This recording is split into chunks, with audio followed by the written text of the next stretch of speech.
자, 이제 성막입니다. 성막은 우리가 출애굽기를 다시 한번 생각을 해보세요. 1장부터 18장까지의 말씀은 이스라엘 백성들의 이 당면한 그 억압 속에서부터 자유함, 해방을 주었죠. 그들을 구원해 내셨다는 서사가 이제 18장까지 일어났습니다. 19장부터 24장까지는 그 구원한 백성들을 하나님께서 시내산에서 언약을 맺으세요. 언약을 맺는다는 것은 하나님과 이스라엘 백성들과의 관계가 형성이 되는 겁니다. 관계는 어떤 관계였습니까? 피의 언약을 통해서 어떤 언약이에요? 생명의 관계, 그리고 혈연의 관계, 하나됨의 관계가 그 속에서 일어났어요. 그리고 성막은 바로 뭡니까? 성막은 그 관계가 일어난 약속, 관계의 약속이 형성된 상황 속에서 하나님이 그 가운데 임하시겠다. 주님이 인간의 백성 가운데 임하시겠다고 하는 선언이 되는 겁니다.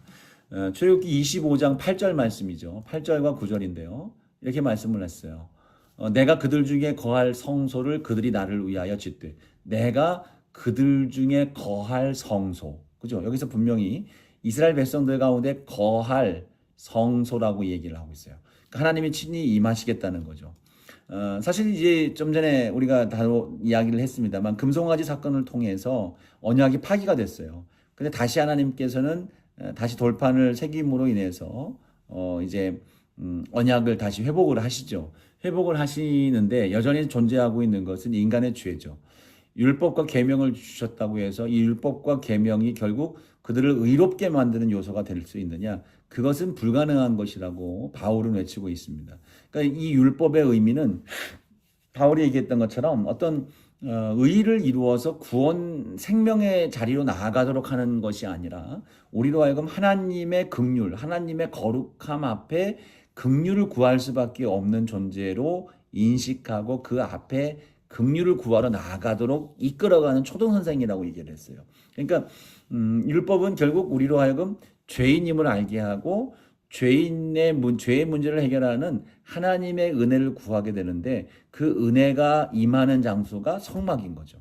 죄의 문제를 해결할 수 있는 공간이 성막이고 그 성막 안에서 거룩한 상태가 되어진 백성들에게 하나님은 임재하셔서 그 주님과 함께 동거하는 그러한 상징적 공간이 성막이라는 겁니다.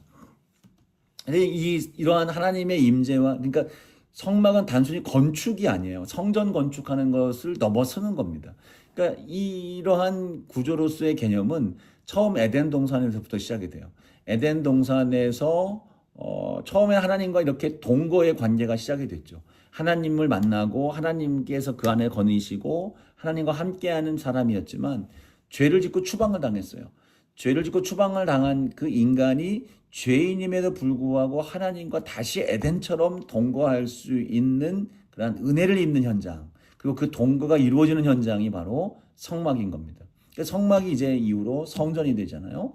성전이 된 이후에 예수 그리스도께서 우리의 피값으로 하심으로 말미암아 우리가 예수님이 우리의 성전이 되시는 거예요. 성막이 되시고 거룩한 대제사장이 되시고 우리를 구원하시는 존재가 되는 것이죠. 그 예수님이 우리와 함께 거하신다. 앞서 제가 표현을 안 했습니다만 그 요한복음 1장 14절 말씀을 보면 이렇게 말씀을 하고 있어요. 말씀이 육신이 되어 우리 가운데 거하심에, 그죠? 우리 가운데 거하신다 그랬습니다. 그러니까 거하신다는 사건 자체가 이제는 바로 뭡니까? 바로 지금 하나님이 성막 가운데 임하신 사건과 동일시되는 것이죠. 결국 그것은 뭡니까? 예수 그리스도께서 우리 가운데 임하시는 은혜, 그 성전 예수님을 통해서 하나님과 함께하는 그런 은혜가 임하고 그 다음에 더 나아가서는 새 예루살렘, 하나님 나라죠. 하나님 나라의 거함으로 인해서 하나님의 실체와 우리가 동거하게 되는 겁니다. 그러니까 이것이 성경 전체에 흐르는 하나님의 임재의 신학이에요. 이건 마지막에 한 번 더 이제 언급을 하게 될 것인데, 자, 에덴 동산에서 죄로 말미암아 추방당했지만 성막에서 하나님을 다시 만나고 임재를 경험하고 성전에서 또 예수 그리스도를 통해서 새 하늘 새 땅 하나님 나라에서 새 예루살렘이죠. 여기서 이제 하나님을 만나게 되는 이 하나님의 임재 신학이 이렇게 흐르고 있습니다. 자, 아까 이제 제가 이집트 신전과 뭐 한번 대조를 해본다고 했는데 지금 굳이 안 해도 될 것 같습니다. 이건 넘어가도록 하겠고요. 자, 성막의 명칭입니다. 성막의 이름은 두 가지로 불려요. 성막의 이름 하나는 미슈칸이라고 하는 이름, 미슈칸. 이 성막 미슈칸은 성막으로 번역이 됩니다. 지금 얘기했던 것처럼 자 25장 출애굽기 25장 9절에 보면 무릇 내가 내게 보이는 모양대로 장막이라는 표현으로 이제 됐습니다만 성막 장막 미슈칸이라고 하는 단어 또 하나는 오헬모에드라고 하는 그러한 단어인데요. 회막으로 번역됐어요. 자 29장을 보겠습니다. 출애굽기 29장 42절.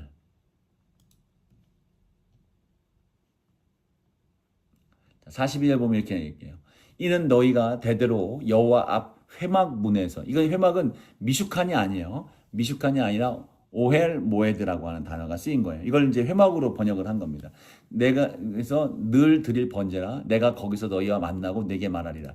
그러니까 이 오헬 모에드라고 하는 것은 두 단어가 합성이 되는 건데 오헬은 장막이고요. 모에드는 정해진 시간 아니면 만남의 장소라고 하는 의미예요. 그러니까 이것은 성막이 하나님과 이스라엘이 만남을 위해 지정된 공간이다. 그러니까 즉 모헤드라고 하는 회막의 의미는 하나님과 백성들이 만나는 공간임을 강조하는 단어예요.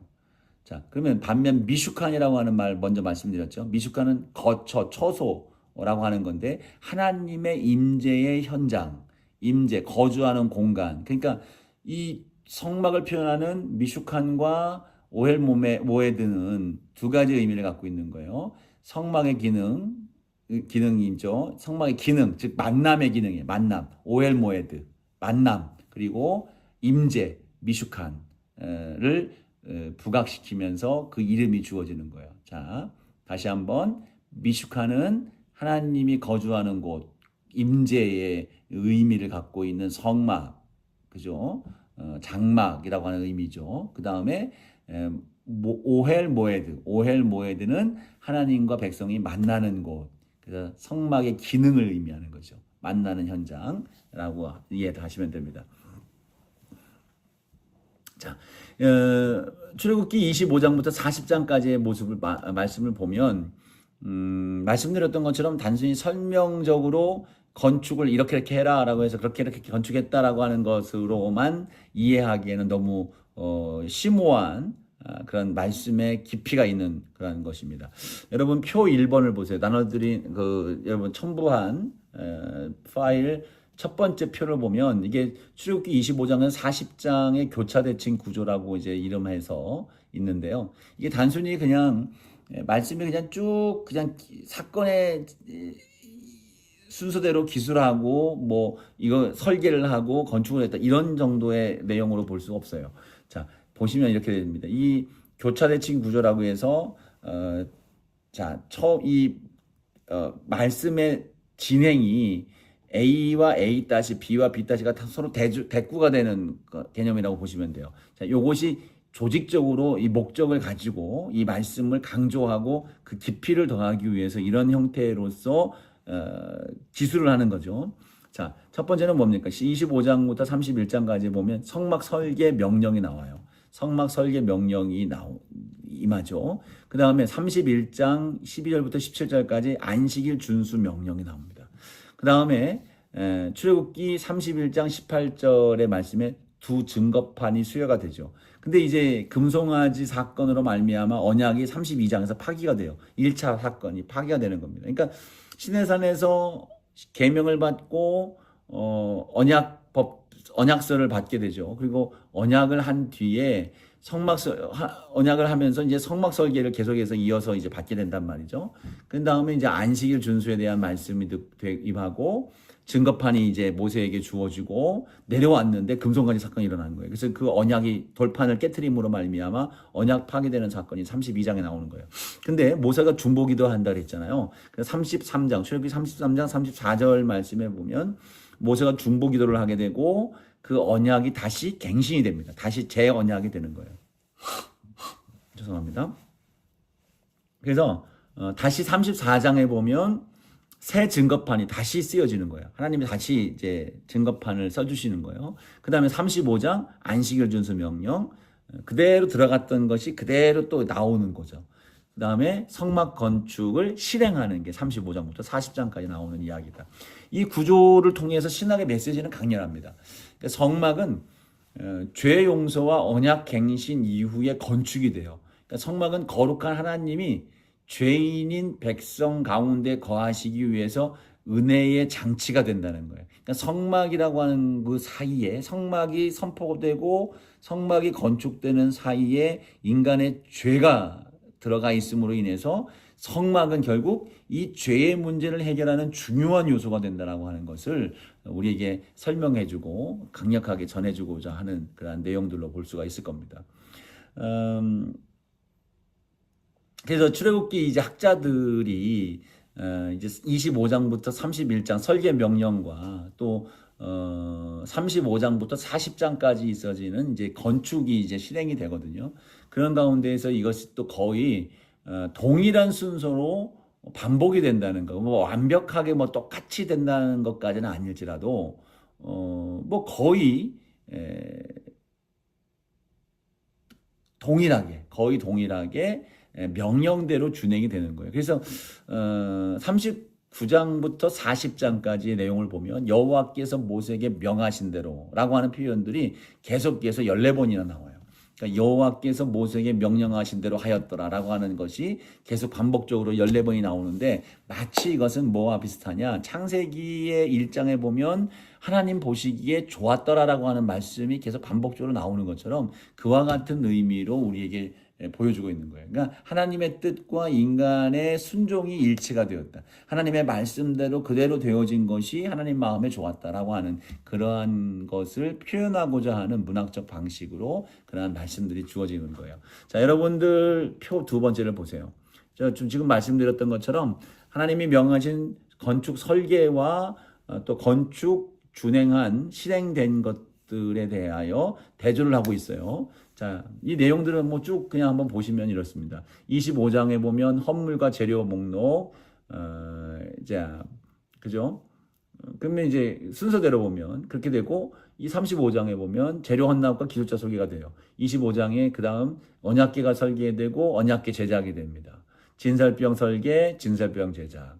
그 다음에 등잔대 설계, 등잔대 제작. 성막 구조에 대한 부분들은 이제 성막 구조가 동시에 있을 거예요. 근데 이건 이제 순서적으로 이제 장이 하나 틀리긴 앞서 있긴 합니다만 성막 구조 제작이 36장에 나와 있어요.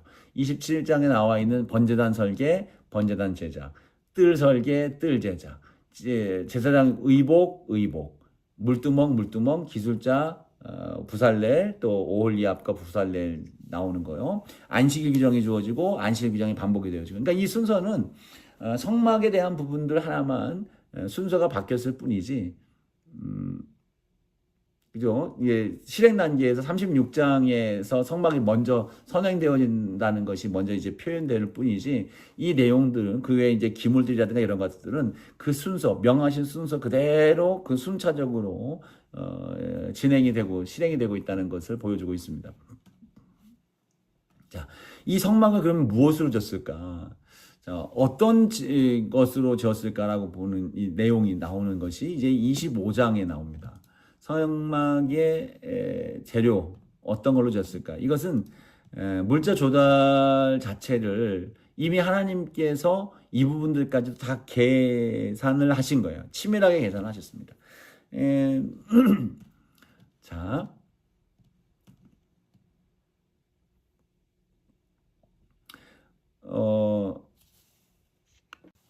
자, 이 봉헌물들을 받는 것이 이제 25장 1절부터 9절까지 쭉 나와요. 여기서 이제 하나님이 말씀하시는 바 25장 2절 말씀을 한번 보시면, 출애굽기 25장 2절 말씀이에요. 이스라엘 자손에게 명령하여 내게 예물을 가져오라 하고 기쁜 마음으로 내는 자가 내게 바치는 모든 것을 너희는 받을지어다. 자, 여기서 중요한 것이 이겁니다. 내게 예물을 가져오라고 명령을 하시는 거예요. 그 다음에 하는 말이 기쁜 마음으로 내는 자가 내게 바치는 모든 것. 기쁜 마음으로 자원하여 드리는 거예요. 하나님의 성전, 성막을 짓기 위해서 이제 가져오는 예물은 억지로라든가 강요가 아닙니다. 스스로 자기 마음의 기쁨으로 드리는 것을 주님이 받으시는 것. 이것이 진정한 봉헌의 의미입니다. 사실 이것을 보면 이들에게 이런 내용 가져와야 될 것들을 쭉 말씀을 하세요. 3절 이하에 보면 너희들이 받을 예물이 뭐다 이거다. 금은 놋, 청색, 자색, 홍색 실과 뭐 염소털과 뭐 여러 가지 이제 쭉 이제 기물들 효만호, 에봇, 흉패, 보석 이런 것도 쭉 말하고 있는데 이런 것들이 어디서 나왔을까요? 이런 것들을 하나님께서 이미 계획을 하셨습니다. 출애굽기 12장에 보면 12장 35절 36절에 보면 이제 이스라엘 백성들이 10번째 재앙이 있기 전에 자 한번 볼까요?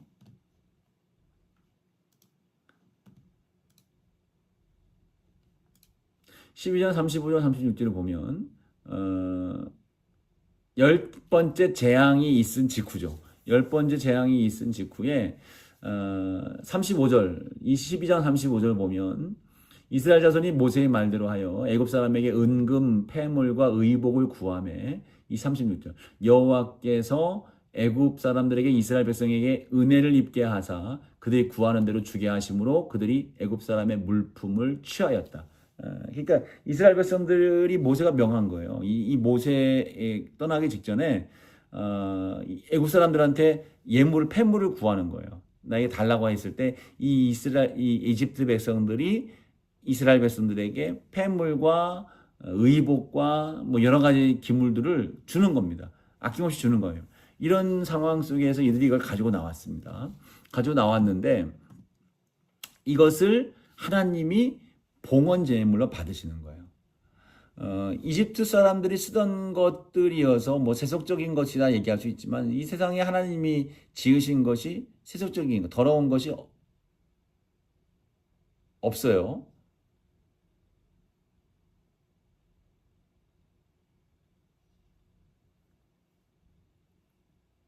잠깐만요.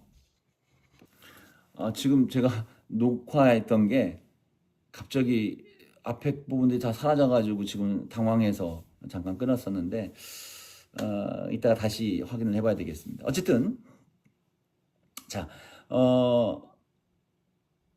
이 이스라엘 백성들이 애굽 백성들에게 구했던 그 은금, 폐물 이 모든 것들을 하나님께서 미리 구하게 하셨고 이것들을 봉헌하게 만든 거예요. 그러니까 자기 자신이 어떤 얻은 것들 이건 결국 어떤 겁니까? 세상의 것들 모두가 하나님께서는 뭐예요? 부정한 게 없는 거죠. 모든 게 다 하나님 앞에 선한 겁니다.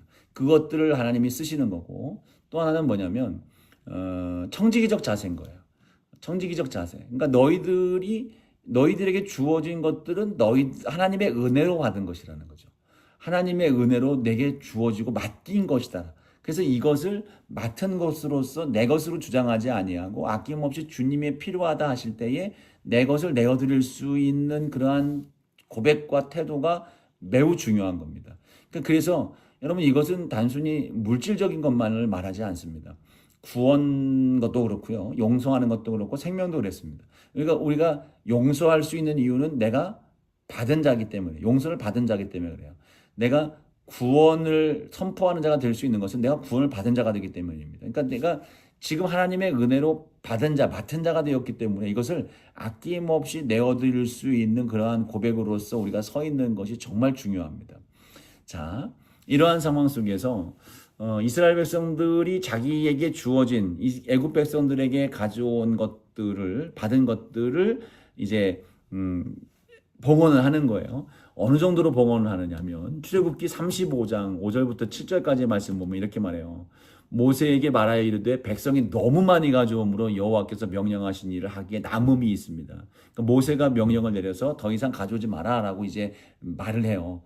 더 이상 가져오지 말라 했을 때에 이제 그럼에도 불구하고 재료가 이 모든 일들을 감당하는데 넉넉해요. 차고 남는 거예요. 근데 이때에 써야 될 것들이 이제 재료가 엄청나게 많습니다. 특히 이제 그 금 같은 경우도 모든 널판이라든가 기둥에다 이제 금을 도금을 하기 때문에 상당한 양의 금이라든가 이런 것들이 필요한 거예요. 근데 그런데도 불구하고 모든 것이 남는 겁니다. 여러분에게 그 성막에 짓는 재료들, 필요한 것들, 가져라고 명한 것들에 대한 신학적 의미를 담고 있는 표가 여러분 그 나눠드리는 그 배포한 그 내용 속에 표 3으로 있어요. 참고적으로 여러분 보시면 되겠습니다. 이런 부분들 각각 기물들, 각각 예폐물들, 각각의 소재들이 어떤 걸 의미하고 있는가, 또 그것에서 어떤 유익함이 있는가에 대한 부분들을 이제 확인해 볼 수가 있습니다. 자, 이제 여기 이제 재물이 이제 봉헌이 돼요. 이제 성막을 지을 재물들이 이제 비축이 되고 그 다음에는 이 성막을 주도할 수 있는 기술자를 세웁니다. 부살레가 오홀리압이라고 하는 사람이 세워요. 근데 여기서 우리가 성막을 짓는 데 있어서 매우 중요하게 봐야 될 요소 가운데 하나가 이 두 사람입니다. 부살레가 오홀리압이에요. 그러니까 하나님의 성막을 짓는 데에 이름을 지명하신 것, 지명하여 세우셨고, 그리고 그들이 임명하셨을 뿐 아니라 그들에게 성령을 충만하게 하시는 거예요. 여러분 이것이 매우 중요합니다. 31장 출애굽기 31장 2절 3절이에요. 2절 3절 말씀이 이렇게 말씀합니다. 내가 유다 지파 후레 자손 우리의 아들인 부살레를 지명하여 부르고 하나님의 영을 그에게 충만하게 하여 지혜와 총명과 지식과 여러 재주로 정교한 일을 연구하여 금과 은과 도수로 만들게 하며, 여기서 그 얘기하죠. 하나님의 영으로 그에게 충만하게 했다. 바로 성령입니다. 하나님의 영, 루아흐죠. 루아흐 엘로힘. 그러니까 하나님의 영, 루아흐.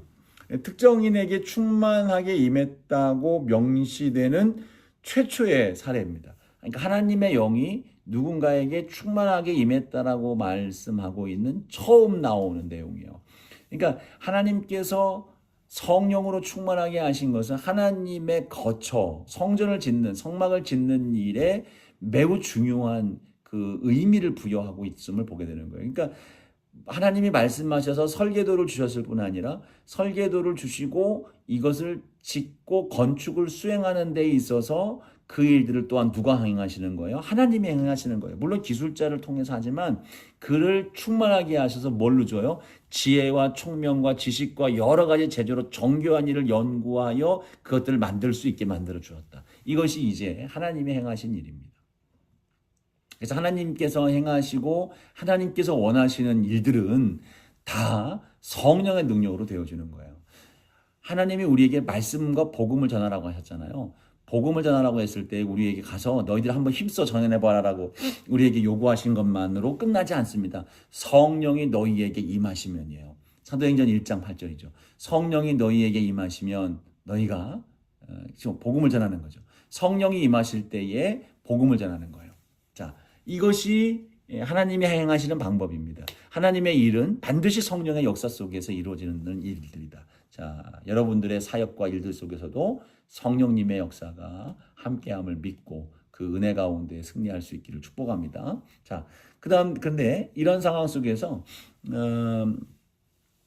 그 역사 비평가들의 비평들이 있어요. 그러니까 JEDP 창세기 할 때 이제 그 표현을 썼을 거예요. JEDP. 자, 이것을 주장하는 사람들의 이야기 중에 어떤 걸 얘기하냐면 이 성막을 짓는 이 부분이 이 단락 전체가 포로기 이후 제사장 창작으로 일어난 사건이다.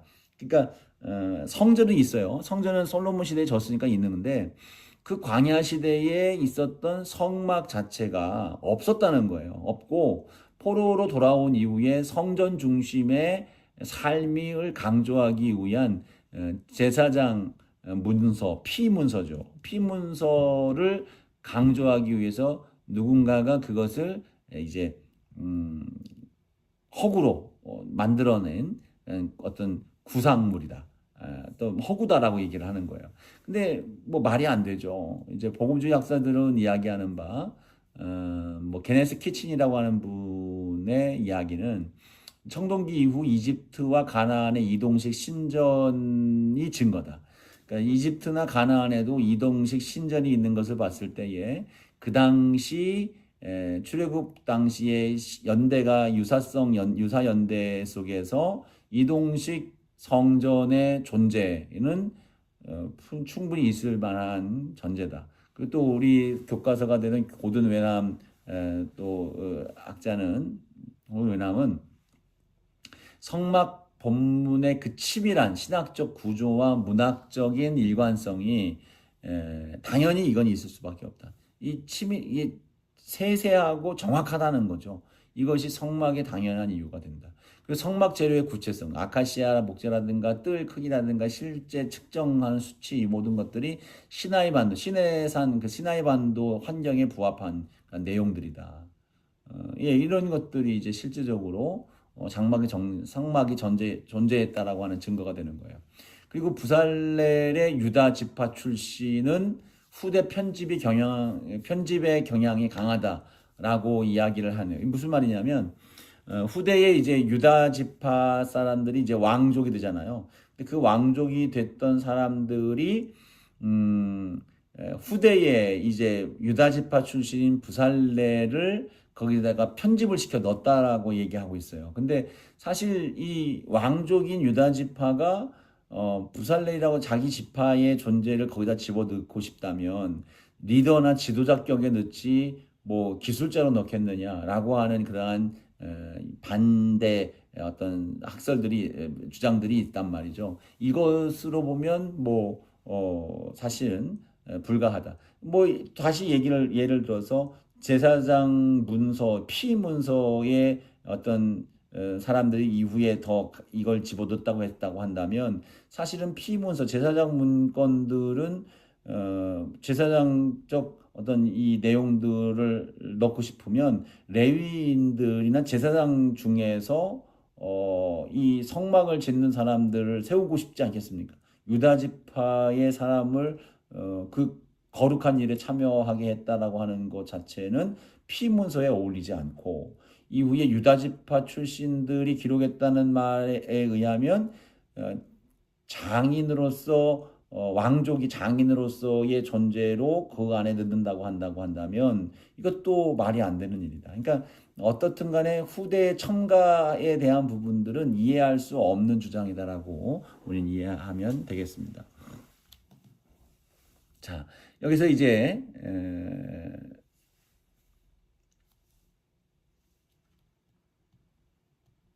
성막의 이제 구조, 기물, 또 실질적인 부분들에 대한 부분들을 이야기를 하겠습니다.